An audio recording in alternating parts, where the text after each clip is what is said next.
Good morning, dear children. Dear children, here we start here chapter 15 of class 8 maths. So, dear children, here this chapter is algebra. Algebra in Hindi, algebra के हिंदी में बीजगणित बोलते हैं.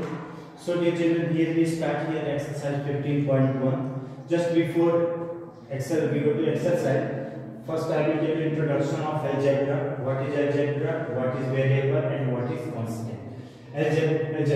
Algebra is a branch of mathematics in which we can represent a known number in the form of alphabet and symbols. So, dear children, this for example, x plus 4 equal 9. So, look at here. This is the English alphabet x. And this is y. This is also English alphabet y. So here we don't know which number we add plus 4 equal. We can find 9. We find 9. So x is the unknown number. Here is the unknown number. So unknown number we represent here by x. Means जो unknown number है उसको हमने represent किससे किया है? x से represent किया है. और यही algebra unknown number in the form of alphabet means जिसको हम alphabet में unknown numbers को represent करते हैं वही algebra. जैसे x plus 4 equal 9. And when we find the value of x, then 9 minus 4 equal 5. Now the value of x equal 5. Why we subtract here? Look at here. Now in algebra, this is the right hand side. This is the right hand side and this is the left hand side. Okay. Now this is the equal. Equal के इधर ये left hand side, equal के इधर ये right hand side. तो algebra में क्या होता है? जब इसका साइन किसी भी नंबर का साइन उसके लेफ्ट साइड होता है, जब ये नंबर इधर से राइट हैंड साइड में जाता है तो साइन अपोजिट में चेंज हो जाता है. प्लस है तो माइनस हो जाएगा, माइनस है तो प्लस हो जाएगा. मल्टीप्लाई है तो डिवाइड हो जाएगा, डिवाइड है तो मल्टीप्लाई हो जाएगा. So look at here plus 4, that's mean here plus is here. So यह राइट हैंड साइड जाएगा. देन x इक्वल 9, ये प्लस है, इधर minus 4 equal 5. Means the value of x equal 5. Now next variable. an unknown number an unknown value represented by a English alphabet is called a variable. If for example x, y, z, the variable of the value of a variable is not fixed. जो x की इनकी जो value होती है वो fixed नहीं होती है. जैसे ये x plus 4 equal 9. तो ये क्या हो जाएंगे?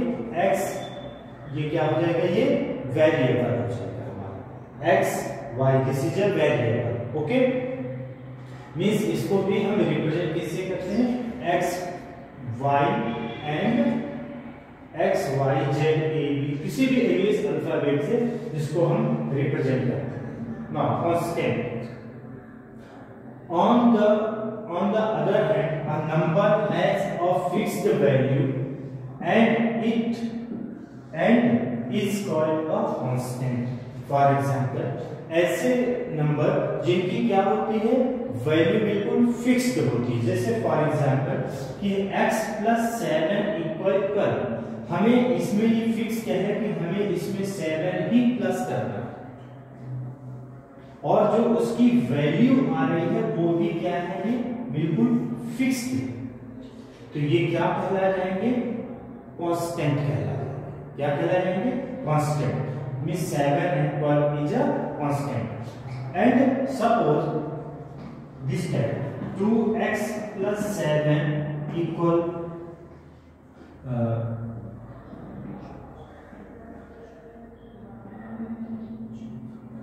suppose 30. So dear children, this is a coefficient. This is a coefficient. 2 is a coefficient. ये इंटीजर में होता है. जैसे 2x plus 7 equal 13. तो 2x means 2 multiplied by x. अब 2 में x का हम क्या मल्टीप्लाई कर दे कि हमें प्लस 7 कर दे तो 13 आ जाए. तो जैसे 2 into 3 plus 7, तो 3 plus 6 plus 7 equal 13. So 13 and 7 is a constant, but 2 is a here coefficient. Okay, so 2x. So this is your algebra, variable and coefficient. Now we go to the exercise. Okay.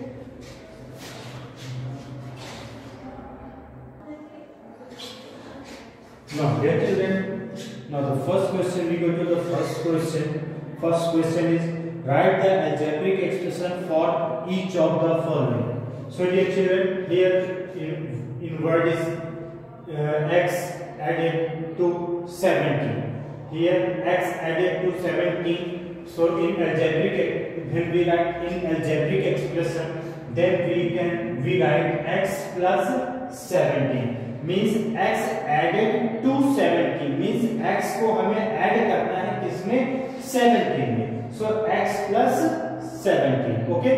Now second is 4 subtracted from y.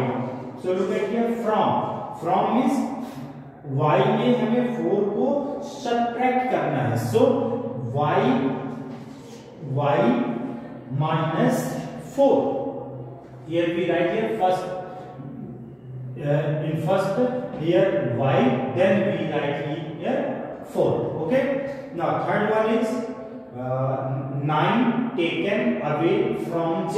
अब यहाँ पे देखिए ना तो ये बोल रहा है ऐड करना है या प्लस करना है, बट आपको समझना है हम किसी बच्चे के पास 10 चॉकलेट है और हम उस 10 चॉकलेट में से 6 चॉकलेट हमने ले लिया, तो हमने उस 6 चॉकलेट लिया, उसके पास कितनी चॉकलेट बची 4 कैसे बची 10 में से 6 हमने ले लिया यानी माइनस हो गए. So same 9 taken away from z से 9 हमने ले लिया, सो z minus 9. In algebraic expression we write here z minus 9. Now fourth question 7 times a 7a. अब look at here, यहाँ पे आप ध्यान दीजिएगा, जब हम प्लस लिखते हैं अलजेब्रा में हम 7 प्लस a लिखते हैं, बट 7a ये इनके बीच में मल्टीप्लाई का साइन होता है. इनके बीच में किसका साइन होता है मल्टीप्लाई का. तो जब 7 टाइम्स a, सो 7a हम 7 मल्टीप्लाई a नहीं लिख सकते. ओके 7a लिखते क्योंकि इनके बीच का ऑलरेडी ये मल्टीप्लाई का ही साइन माना जाता है, बट प्लस में हम 7a नहीं लिखेंगे, प्लस में हम 7 plus a ही लिखेंगे. Okay. So dear children 7 times a equals 7a. Now next n subtracted from twice of y.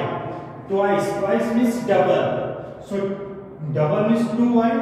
From means first we write here twice of y means 2y. What subtracted? N subtracted. So 2y minus n. Now next question 6 divided by p equal 6 divided by p means 6 को divide करना है किससे by p. So 6 upon p. Now next 1/3 of c. 1/3 means हमें c का 1/3 means c को हमें third part निकालना है c का. So c upon 3 हमें थर्ड पार्ट निकालना है तो 3 से डिवाइड करेंगे. फोर्थ पार्ट निकालना हो 4 से डिवाइड करेंगे. So c upon 3. Now 5 times b added to 7 times m. 5 times b, so 5b added, so plus 2 7 times m, so 7m. Now 9 twice of z मतलब 2z. ओके क्योंकि twice means 2 double subtracted from 20 में इसको subtract करना है means 20 minus 2z. Okay.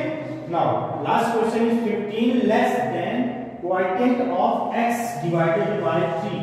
हमें 15 क्या होना चाहिए quotient से 15 कम होना चाहिए. तो इसको जब हम डिवाइड करेंगे फिर माइनस करेंगे, तो इसको जब डिवाइड करेंगे x divided by 3 means x को डिवाइड करना है 3 से, that's mean x upon 3 and 15 less than होना चाहिए तो minus 15. Okay So question number first is completed. Now the question number second, B. Identify the operation in forming each of the following expression. Write them in words. So identify the operation. Operation means this is your operation. Plus, multiply here, plus, multiply here, plus and divide is here. So these are operations जो हम कर रहे हैं. अब यहाँ पे जैसे लिखा है 7 क्यूब प्लस 1, तो हमें यहाँ पे पहले ऑपरेशन को आइडेंटिफाई करना है, फिर उनके अलजेब्रिक एक्सप्रेशन को हमको in write them in word में लिखना है. Okay, so look at here 5 multiply by cube plus 1, यानी 5 और क्यूब का क्या किया गया है, मल्टीप्लाई किया गया है. So first we write here operations multiplication and addition. Multiplication and addition is here. In word, 1 more than 7 times q. 7 times q में 1 ज्यादा है, मीन्स क्योंकि 1 प्लस कर रहा है. 15p, यानी इन दोनों के बीच में क्या है, multiply only. So here we write here only multiply. Now 15 times p, क्योंकि p का मल्टीप्लाई करें 15 times. Okay, now second is 6th question is mn plus 2n plus 16. So look at here, यहाँ मल्टीप्लाई इन दोनों के बीच में, फिर addition है और यहाँ भी मल्टीप्लाई है. तो बार बार हम नहीं लिखेंगे कि multiply addition means multiply means multiplication भी है और एडिशन भी है. तो मल्टीप्लिकेशन यहाँ भी है और यहाँ भी है, एडिशन आपका यहाँ पे भी है और यहाँ पे भी है, दोनों जगह का आपको समझना है. सो अब इसको वर्ड में क्या लिखेंगे, mn 2n और 16n, इन सब का ये क्या निकाल रहा है, सम निकाल रहा है. हमें यहाँ पे वैल्यू नहीं पता है mn की, बट जब पता होगी तो mn 2n plus 16n इन सब की क्या निकाल रहा है, वो सम निकाल रहा है. So here we write the sum of mn 2n and 16. Now 7th question, 1/2 y. y का 1/2, ये 1/2 of y नहीं, 1/2 of इसका y का. सो यहाँ पे मल्टीप्लाई होता है, so multiplication half of y, half of y. Now 9th question, last question is b plus q upon 3. Look at here, यहाँ एडिशन है, अपॉन मिस डिवाइड, तो यहाँ डिवाइड भी है. So p plus q upon 3 addition and division. And अब यहाँ पे इन दोनों के सम को p plus q, the sum of p and q is divided by 3. So sum of p and q divided by 3. Okay, so dear children, exercise 15.1 is completed now. In the next video, I will tell you exercise 15.2 and 15.3. Okay, thank you, have a nice day.